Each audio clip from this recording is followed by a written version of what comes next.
Am I there? You're there. Okay. Hi, welcome. Okay, so what I'm going to do is I've got a lot of stuff to cover, and there's not going to be enough time for me. So what I'm going to do, I'm going to gloss over everything that I'm going to cover. And all this stuff is being recorded going to the YouTube channel for CRX. So we'll have all the people can download it and look at it. And I'm going to do like in-depth pieces for each one of them as well. So you'll have to watch it twice. First of all, there's a lot of people that send stuff in for CRX, and I wanted to cover some of that stuff. I have some flyers over there, and I can bring them on the table here. There's a lady named Margaret, and it's, I'm going to slaughter this too, Morabito? Does anybody remember this name at all? Anyone? Anyone? Anyone? Anyone remember Run magazine? Okay. Margaret was the former technical director of Run magazine. And so she has decided to release a brand new 250-plus page book on the C128 with all of its secrets, the history, and the whole 9 yards. So go grab a flyer. There's a lot of information on this about what it's going to be. And so there's information that's never been posted before about, or published about the history of it and how things came, other than Bill Hurd would know the best, obviously. But there's, from her perspective, with Run magazine and such, and all the different listings and programs that they did, and all that such. And so it's something we really want to check out. Okay, next is, if you notice a pet sitting over here. So this is a 1977 Pet 2001-8. When I was 11 years old, my dad picked up a 2001 Pet at CES when it was released. So I had the very first pet probably in Oregon, at least that's where I lived. He was a museum director. So my dad brings it home, sets it in the living room and said, "Here, you need to learn how to write programs for this, because I need an inventory program for our museum to take care of 1 million items on cassette tape."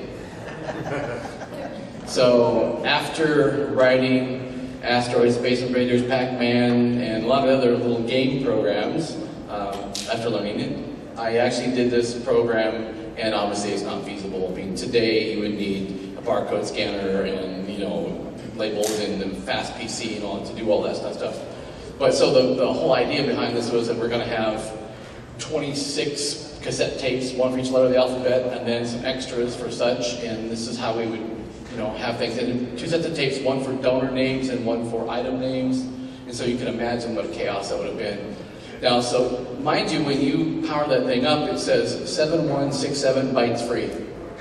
So that's the basic. Now, I played D&D as a kid, and I was probably 12 years old, about a year after I had the machine. And I remember I'm typing in the Dungeon Master's Handbook, and I got this message that said, "out of memory error."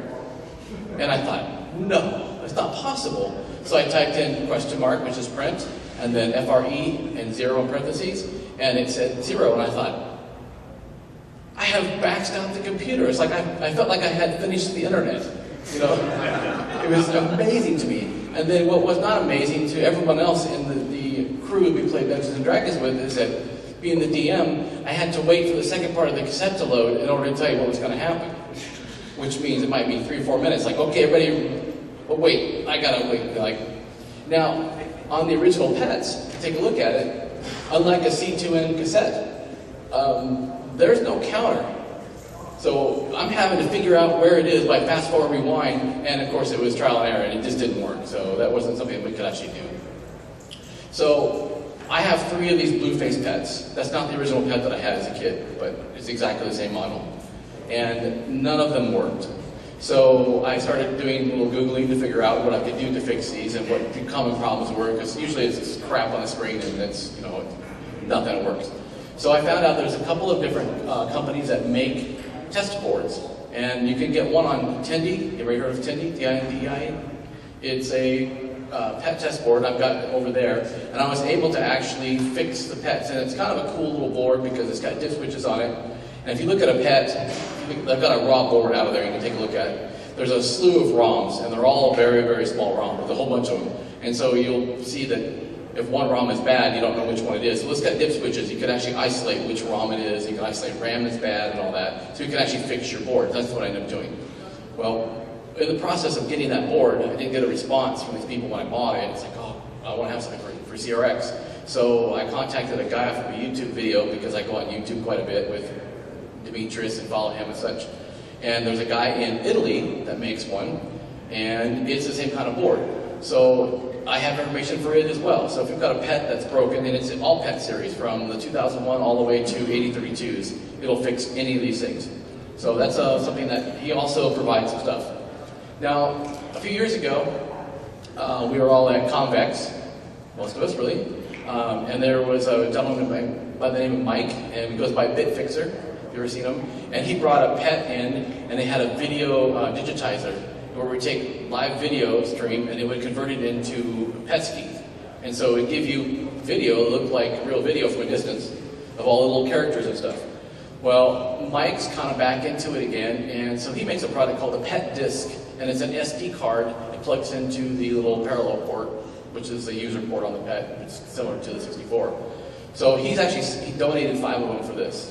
So we'll be auctioning those off or raffling them off, how we're going to do it. So it was nice for him to do that. So much like everything on the 64 and the Amiga and stuff, the PET community has come back in force. It's bizarre how big it is. I was really, really shocked. And being that's my favorite computer in the world, I decided that I had to have one on my desk. So I have this model here. This is the PET 2001.30, and the .30 means it's 0.30 scale. So I printed this basically in medium resolution, and took, I think, 38 hours total for printing. But it will be somewhat functional, the keyboard won't function and stuff. But I have ESP8266 in it, so I can actually upload files to it and play like the old school games on it. So it's something that's kind of a passion for me. So that's something that I'm tinkering with, and the PET group went nuts when they saw that I was doing that. Okay, so next thing is Fpga arcade replay. Have you ever heard of those? Yeah. Okay, so the infamous 060 daughter board, I got one sitting over there that actually exists, and I have a shipment coming. So it gives you 68060. Currently it's clocked at 80 megahertz. I think Mike just got it to go to 90, and it's supposed to go to 135 when it's done, which means it's actually faster than the Vampire board is in most things, especially like Mac emulation. It's quite a bit faster. So it's something that is for the older replay boards. Mike's releasing a brand new version of the replay board called the Replay 2, and it's a combination of different types of secondary chips, high-speed CPU, not like an Intel CPU, it's sort of like that whole idea, and using the FPGA strictly for the chipset emulation, like for arcade stand-up machines, for the AJ chipset for the Amiga, and things like that. So I'm going to do a whole entire video of that we can have on the CRX website when that's done. Let's see. My stuff. Well, I've done a few things since last year. The Y modem, if you're familiar with that at all, it's an internet modem I made. So I thought, well, what could I do to make this any better for people? And so I thought, you know what, this thing is pretty powerful, this little box right here. So I just finished the software for it, and now you can load a driver, and you can sys it, sys 49152, and it says WHD installed. So if you do a load, quotes, $, quote, $7, which is the new device number for this, it will list the directory. It'll have 11,516 blocks free, because you now have a 3 meg hard drive that's on this. And all it is a simple firmware upgrade and some software. So I just finished that before the show, so it's kind of cool. It's the speed-wise, with the screen turned on, it's 9600 baud, so it's about half the speed of Jiffy DOS, a little less, about twice the speed of a regular disk drive. But with the screen off mode, it runs at about 13 times faster than the disk drive does.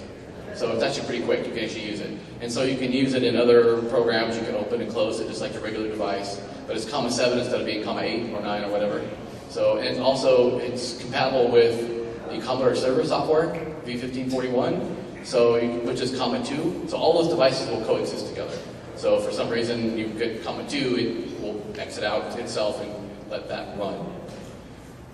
So last thing here is, everybody asked me, what happened with the microdrive? So the microdrive was a 1541 emulator that I've been tinkering with for, I don't know, since the earth cooled, it seems to me. About 4 years maybe I've been tinkering with it. So I finally got off my duff and I actually got it all finished to work. Then I started running some of these Euro test programs for the 1541, and I was failing some of the VIA timing tests. And the timing in the VIA is kind of interesting because you gotta have sub-cycle accuracy in order to pass these tests. Now, if you're a programmer and you know about the VIA, there's one interesting little quirk with it, besides the shift register bug problem, is that it doesn't count normally. It doesn't count like 1, 2, 3, 4, 5, it counts downwards, so it counts backwards. But it even has an interesting glitch in that as well. There's 2 operating modes for the timer. One's called free running, and so that will actually count down 3, 2, 1, 0, and then it goes back to FFFFF, which is, it's a 16-bit timer, so it goes back and FFFE, FFFD, and C, and such, and like normal.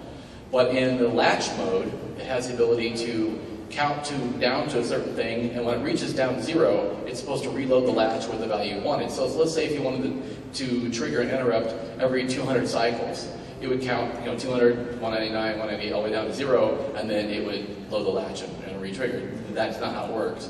It actually goes all the way down 3, 2, 1, 0, FF, and then loads the latch. So it's a little bit of a glitch in there, and that is actually taken advantage of in some copy protection programs. So in order to pass that with these Euro testing stuff, I had to figure out a way to do it. Because I'm a single cycle thing, and so I don't have the ability to run multiple things. So I was getting ready to make a brand new version with 2 CPUs, one that would run the VIA emulation, and one that would run the CPU emulation. And so I was like, out of frustration, I went to Microchip's website, because I use a Microchip PIC processor, and PIC24 and I do assembly. And they just released a brand new dual-core CPU.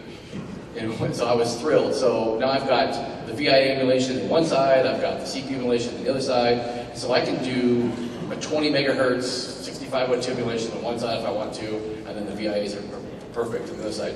So long story short is basically I've solved my problem, and now I can actually go to production and release these.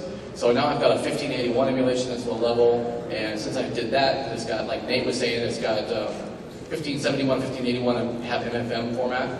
Since I did a 1581, I have the 1571 by default. And then the other thing I'm working on is I've got CMD made a hard drive, CMD 40 in the 20s and stuff. Jim knows all about this because he's a CMD guy. So I'm working on the emulation for the CMD hard drive. So you'll be able to actually emulate that hard drive using ROMs you can get from Jim Brain. And we're actually probably working on a licensing thing for it. That way it goes out that way. It makes it a lot easier for everybody. But you have an actual exact replica, cycle exact, of the original hard drive. So if you want to run a BBS program, you could actually run this and run the CMD HD software that's written for a lot of the BBS as the interface for it. So that's really what I've been working on for the last year, other than doing things with CRX and such. And so that's really my report. Like I said, I'm going to do in-depth videos of each one of these things because there's a lot of information to cover. But that's pretty much an update for what I've been doing.